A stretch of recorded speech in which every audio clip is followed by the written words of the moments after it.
A Course in Miracles. Text, Chapter 10, God and the Ego. Section 6, The Dynamics of the Ego. No one can escape from illusions unless he looks at them, for not looking is the way they are protected. There is no need to shrink from illusions, for they cannot be dangerous. We are ready to look more closely at the ego's thought system because together we have the lamp that will dispel it, and since you realize you do not want it, you must be ready. Let us be very calm in doing this, for we are merely looking honestly for truth. The dynamics of the ego will be our lesson for a while, for we must look first at this to look beyond it, since you have made it real. We will undo this error quietly together and then look beyond it to truth. What is healing but the removal of all that stands in the way of knowledge? And how else can one dispel illusions except by looking at them directly without protecting them? Be not afraid, therefore, for what you will be looking at is the source of fear. But you have surely learned by now that fear is not real. We have accepted the fact already that its effects can be dispelled merely by denying their reality. The next step is obviously to recognize that what has no effects does not exist. Laws do not operate in a vacuum, and what leads to nothing has not happened. If reality is recognized by its extension, what extends to nothing cannot be real. Do not be afraid, then, to look upon fear, for it cannot be seen. Clarity undoes confusion by definition, and to look upon darkness through light must dispel it. Let us begin this lesson in ego dynamics by understanding that the term itself does not mean anything. In fact, it contains exactly the contradiction in terms which makes it meaningless. Dynamics implies the power to do something, and the whole separation fallacy lies in the belief that the ego has the power to do anything. The ego is fearful to you because you believe this. Yet the truth is very simple. All power is of God. What is not of Him has no power to do anything. When we look at the ego, then, we are not considering dynamics, but delusions. We can surely regard a delusional system without fear, for it cannot have any effects if its source is not true. Fear becomes more obviously inappropriate if one recognizes the ego's goal, which is so clearly senseless that any effort exerted on its behalf is necessarily expended on nothing. The ego's goal is quite explicitly ego autonomy. From the beginning, then, its purpose is to be separate, sufficient unto itself, and independent of any power except its own. This is why it is a symbol of separation. Every idea has a purpose, and its purpose is always the natural extension of what it is. Everything that stems from the ego is the natural outcome of its central belief, and the way to undo its results is merely to recognize that their source is not natural, being out of accord with your true nature. We once said that to will contrary to God is wishful thinking, and not real willing. His will is one because the extension of His will cannot be unlike itself. The real conflict you experience, then, is between the ego's idle wishes and the will of God, which you share. Can this be a real conflict? Yours is the independence of creation, not of autonomy. Your whole creative function lies in your complete dependence on God, whose function He shares with you. By His willingness to share it, He became as dependent on you as you are on Him. Do not ascribe the ego's arrogance to Him, who wills not to be independent of you. He has included you in His autonomy. Can you believe that autonomy is meaningful apart from Him? The belief in ego autonomy is costing you the knowledge of your dependence on God, in which your freedom lies. The ego sees all dependency as threatening and has twisted even your longing for God into a means of establishing itself. But do not be deceived by its interpretation of your conflict. The ego always attacks on behalf of separation.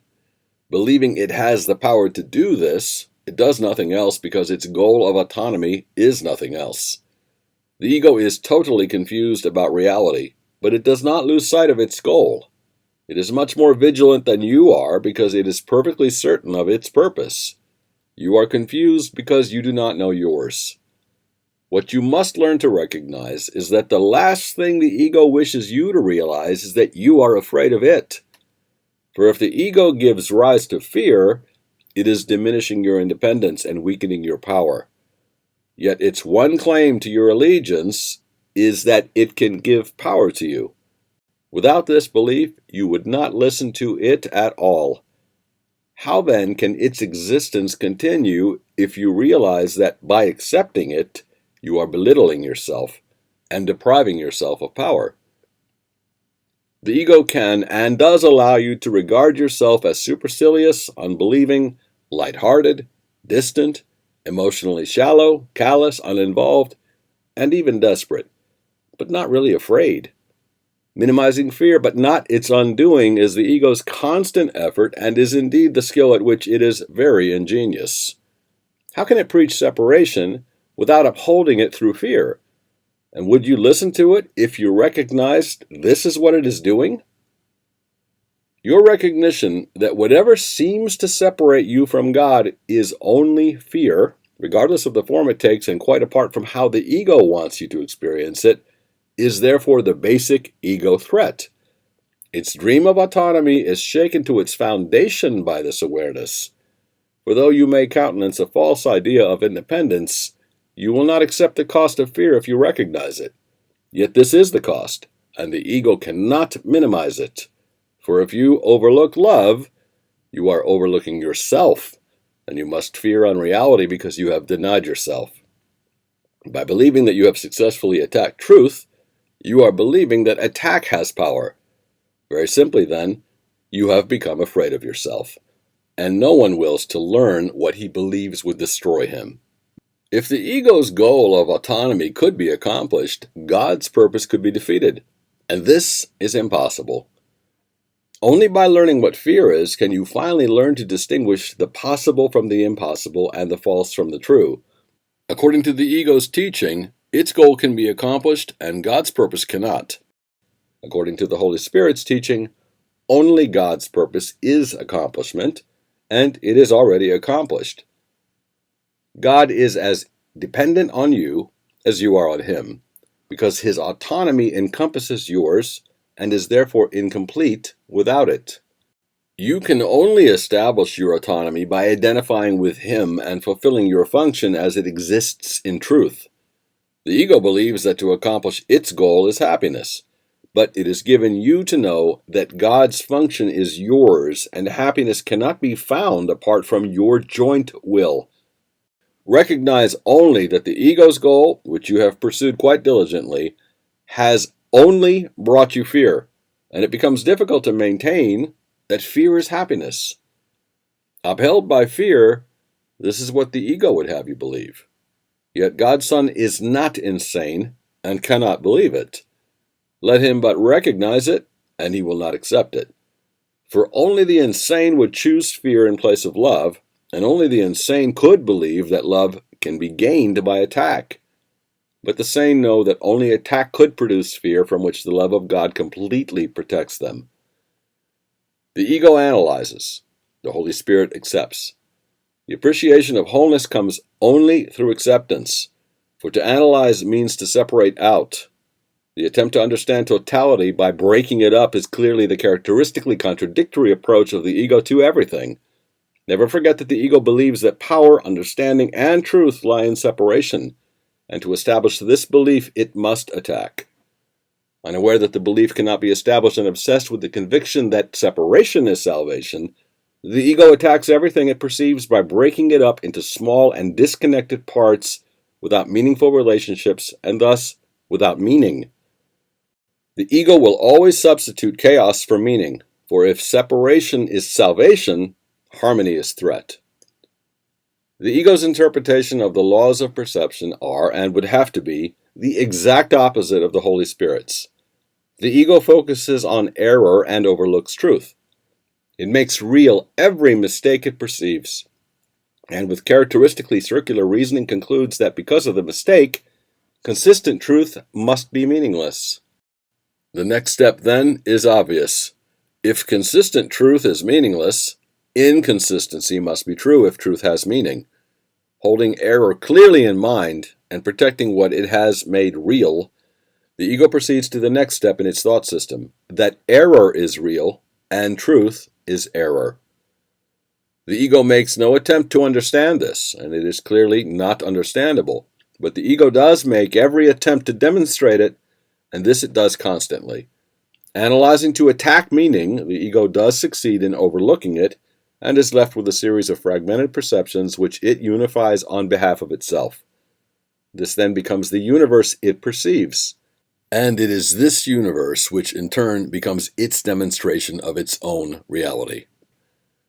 Do not underestimate the appeal of the ego's demonstrations to those who would listen. Selective perception chooses its witnesses carefully, and its witnesses are consistent. The case for insanity is strong to the insane, for reasoning ends at its beginning, and no thought system transcends its source. Yet reasoning without meaning cannot demonstrate anything, and those who are convinced by it must be deluded. Can the ego teach truly when it overlooks truth? Can it perceive what it has denied? Its witnesses do attest to its denial, but hardly to what it has denied. The ego looks straight at the Father and does not see him, for it has denied his Son. Would you remember the Father? Accept his Son, and you will remember him. Nothing can demonstrate that his Son is unworthy, for nothing can prove that a lie is true. What you see of his Son through the eyes of the ego is a demonstration that his Son does not exist. Yet where the Son is, the Father must be. Accept what God does not deny, and he will demonstrate its truth. The witnesses for God stand in his light and behold what he created. Their silence is the sign that they have beheld God's Son, and in the presence of Christ they need demonstrate nothing, for Christ speaks to them of himself and of his Father. They are silent because Christ speaks to them, and it is his words that they speak. Every brother you meet becomes a witness for Christ or for the ego, depending on what you perceive in him. Everyone convinces you of what you want to perceive and of the reality of the kingdom you have chosen for your vigilance. Everything you perceive is a witness to the thought system you want to be true. Every brother has the power to release you, if you will, to be free. You cannot accept false witness of him unless you have evoked false witnesses against him. If he speaks not of Christ to you, you spoke not of Christ to him.